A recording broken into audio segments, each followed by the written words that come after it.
لماذا النظام في الجزائر يخاطر بعلاقاته مع روسيا برغم من أهميتها؟ أقلها أن 85% من السلاح الجزائري يأتي من روسيا، والنظام الروسي نظام موسكو بوتين يخاطر بعلاقاته اللي هي ممتدة منذ أكثر من 60 سنة مع الجزائر، واللي هي واحد من أكبر آه، الزبائن تاعو في السلاح، أكبر الزبائن في التدريب، أكبر الزبائن في التكوين، أكبر الزبائن في المستشارين الروس اللي يجيبهم الجزائر، وأشياء أخرى كثيرة. في وقت هو أيضا بحاجة إلى حلفاء والغرب يحاصره. شفنا أن الروس راح مؤخرا كان في كازاخستان، راح هذيك البلد أذربيجان اللي هو عنده مع علاقات سيئة، راح لكوريا الشمالية يبحث عن الأسلحة وعن التحالف مع كوريا الشمالية. كيف يخاطر بخسارة نظام مثل النظام في الجزائر اللي هو مهم جدا له لاعتبارات سياسية وعسكرية واستراتيجية؟ وبالحقيقة كان قالها في مثل هذه الأيام تقريبا، كان قالها لافروف. الشعور في موسكو وهم يرون أن عشرات الجنرالات في السجون، طبعا عشرات الوزراء بما فيهم رؤساء وزراء، 3 رؤساء وزارات، بدوي، بويحيى، سلال، وزراء، ولاة، جنرالات، عقداء في السجون. أن هناك اضطراب، هناك زلزال في الجزائر، وأنه حتى لما توقف الحراك استمرت صراعات الأجنحة. ثم النظام الجزائري تصرف بطريقة بائسة جدا عندما ذهب إلى أوروبا يقول لهم أنا نعوض لكم الغاز الروسي. فخرج لافروف بعد البريكس وقال لهم الدول اللي استقبلناهم هو الدول اللي عندهم هيبة وعندهم تأثير على الصحة الدولية. وكانت هذيك أيضا لطمة، مش فقط صفعة، لطمة. أي أننا نعيش تحول خطير وخطير جدا بمقتضاه أمام النظام الجزائري الآن، وهو يخرج من تحالفه مع الروس لأن عنده خصومة معهم الآن في مالي، وهو يقولها بنجمع علنا، وفي ليبيا مع حفتر. وشفنا تبون قبل 4 سنوات كيفاش قال لي صحفي الجزيرة، قال له احنا كنا لن نسمح بسقوط طرابلس في يد المرتزقة. أي أن هناك تفكك لهذا ما كان يبدو تحالف. هو مش تحالف، هو في الحقيقة واحد يبيع وواحد يشري، واحد عنده سلع تاع التكوين والأسلحة وواحد يشري للأسف. يعني شوف، في 62 سنة من العلاقات مع روسيا لم نأتي بمصنع واحد لصناعة الأسلحة الروسية في الجزائر. مصنع واحد ما كانش، لا مصنع دبابات ولا مصنع قذائف ولا مصنع طائرات ولا. الهند راهي كلها مصانع روسية هندية. إيران راهي مليئة بالمصانع الروسية اللي تشتغل في إيران، والمصانع الإيرانية اللي تشتغل في روسيا على سبيل المثال.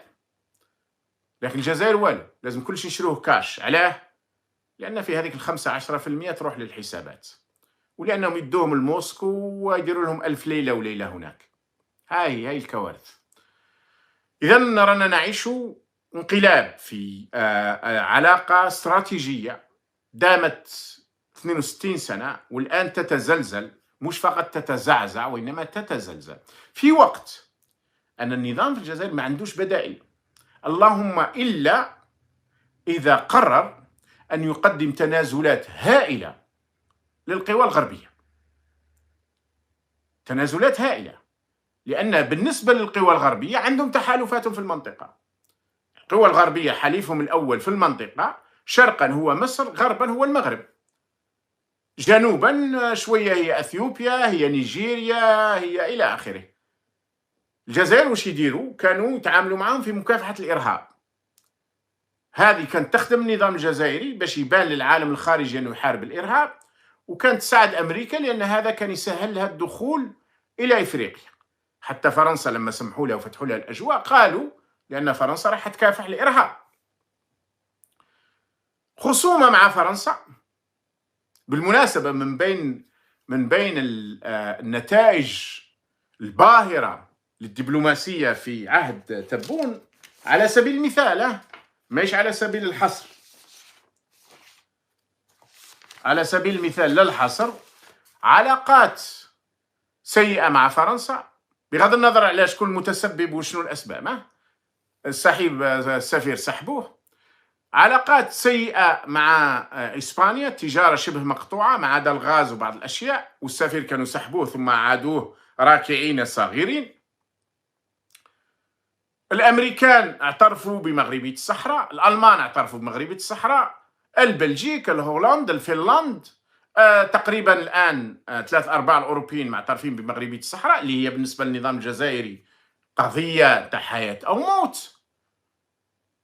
علاقات سيئة مع مالي اللي كانت في الحقيقة ما لا تقوم بشيء إلا بمشاورة الجزائر، سواء اتفقنا مع العصابة أو ما اتفقناش، ونحن لا نتفق معها منذ أكثر من 30 عام. علاقات سيئة مع النيجر، اضطروا هذه الأيام أن يأتوا برئيس وزراء النيجر ويقدموا له أموال في العلن وفي السر باش يخفوا شوية من الخصومة مع النيجر. النيجر ومالي هي من بين أفقر دول العالم أو المفقرة أكثر، لأن أموالهم تنهب. علاقات سيئة مع تشاد. تشاد قبل أسبوع فتحت قنصلية في الدخلة واعترفت بمغربية الصحراء، كانت عندها نوع من التقرب في القضية، لكن ما كانش رايحة بعيد، لكن راحت فتحت قنصلية هناك. علاقات طبعا المشاكل مع حفتر وإن كان مش جديدة لكنها زادت، وحفتر راح يبدأ يوري في صدره في الحدود الجزائرية قرب المصادر الرئيسية للبترول والغاز الجزائري. أما مالي فأول أمس ضربت في الحدود الجزائرية على بعد 160 متر، يعني محسوبة بالساتيليت 160 متر كان الهجوم على صيدلية أخربان اللي في تينزاواتي. هذه من بركات الدبلوماسية اللي هي رسميا دبلوماسية تبون، لكن في الحقيقة باش نكونوا موضوعيين، هو مش تبون ما هو إلا واجهة بائسة فاشلة رديئة خايف من السجن، هي دبلوماسية الجنرالات بقيادة شنقريح. ومع ذلك رايحين داينوا إلى عهدة ثانية اللي ما يفرقش في كثير من الأحيان، ما يفرقش بين الأشياء. آخرها هذا الفضيحة العالمية أن الجزائر ثالث اقتصاد عالمي. قبلها كانت فضيحة أننا المياه من مياه البحر نقوم بتحلية 1,300,000,000 متر مكعب في اليوم الواحد. فضيحة أن الديمقراطية الأوروبية نشأت في الجزائر. فضيحة أن الجزائر عندها أفضل نظام صحي في المغرب العربي وفي إفريقيا كما قال. وفضائح أخرى لا تتوقف. فضيحة نهار اللي قال لهم لقينا 500,000 مليار عند رجل أعمال واحد، وبعد بدات الناس تفكر لازم كاع الكوامن تاع البلاد بالك مانيش عارف ليه يرفدوا هذيك الكمية أو جزء كبير من الكوامن باش يرفدوا لي كاميون يعني. وما زال داينوا إلى عهدة ثانية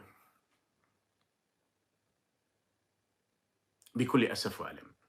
طبعا وعدتكم باش نتكلم على الملف الرئيسي، لكن لو كان نزيد نبدا نتكلم عليه ياخذ اقل شي نص ساعه، فراح نخلوه اما الى لايف الجمعه اللي هو ما هي كوارث على المغرب والجزائر، الكوارث التي حدثت وما زالت تحدث منذ اغلاق الحدود في مثل امس قبل 30 عام في 27 أوت 1994، واللي جاء للتذكير بعد أن فرض الحسن الثاني التأشيرة على الجزائريين وعلى الجزائريين وإن كانوا يحملون جنسية أخرى.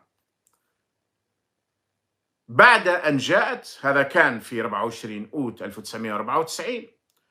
في 24 أوت 1994 وقع هجوم إرهابي، وبالفعل كان إرهابيا، يعني قتلوا فيه سياح، قتلوا فيه 2 سواح إسبان وجرحوا ثالث امرأة ورجل ثالث، وكان هزة كبيرة جدا. نحن نتحدث 94 كانت ما زال الأمور الإرهابية هذه والأعمال العنف سواء اللي تقدم هكذا أو هكذا كانت ما زالت مش كثير يعني.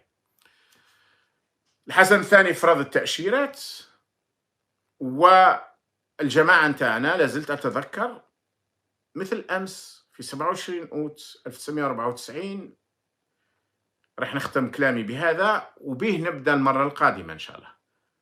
نجي داخل للسفارة، للمكتب نتاعي في السفارة الجزائرية في ليبيا، نجد الحارس يقول لي نجد في حالة اضطراب هكذا، يقول لي راهو سي محمد راهو من قبيل يسأل عليك وراه هنا من 7 تاع الصباح. أنا دخلت حوالي 9. قلت له خير واش كاين؟ قال لي مانيش عارف بصح راهو جا مسرع وراهو يسأل عليك قال غير يجي فلان، غير يجي فلان. هو كان يكلمني هكذا يعني، قال لهم غير يجي سي محمد قول له يجي، قول له يجي عندي للمكتب. فلما دخلت عنده المكتب نلقاه فرح مبتسم. قلت له خير، كانت عنده مشاكل نتاع الدار نتاعو لا ريزيدونس، كانوا تعبوه باش يرسلوا له الكريدي باش يدير الاصلاحات، وكانت زوجته وولاده ساكنين في لوتيل الى اخره، وكان منزعج ويقول لي شوف كيفاش يتصرفوا الى اخره. فقلت له خير، وقيل بعثوا لك الكريدي، يعني قلت له بعثوا لك التمويل باش تمشي الاعمال داخل الفيلا اللي كانت تحتاج كثير من العمل ريبيرز يعني في البيت اللي هو بيت السفير. قال لي لا لا لا لا لا، حاجة أخطر وأهم، اجلس نطلب قهوة. راح طلبنا القهوة اجلس. قال لي الحسن الثاني ارتكب خطيئة عمره، هذا واش كنا نستناو، هذا واش كنا نستناو الجماعة. قلت له واش كان؟ أنا ما سمعتش، ما كنتش سمع واش صرا، يعني ما كنتش سمعت قضية التأشيرات. قال لي سمعت واش صرا البارح في المغرب؟ قلت له ايه، يبدو انه في عمل ارهابي ضد سياح اسباني الى اخره. قال لي المغاربه راهم يقولوا باللي اللي دار العمل الارهابي هما 3 جزائريين، ومرجح ان المخابرات الجزائريه دي ار اس هي اللي حركتهم، وعلى ذلك راهو الحسن الثاني فرض التأشيرة على الجزائريين حتى ولو كانوا يحملون جوازات غربية. قلت له هذا كلام كيفاه؟ قال لي لأن ال3 اللي قاموا بالعملية راهو يقول، قال لي المغاربه راهم يقولوا والله الحسن الثاني راه يقول باللي هذو من اصول جزائريه وجاو باسبورات فرنسيه، هما من مواليد فرنسا وعايشين في فرنسا، وجاو بباسبورات فرنسيه وهما اللي قاموا بالعمليه. قال لي والجماعه هذو واش كانوا يستناو؟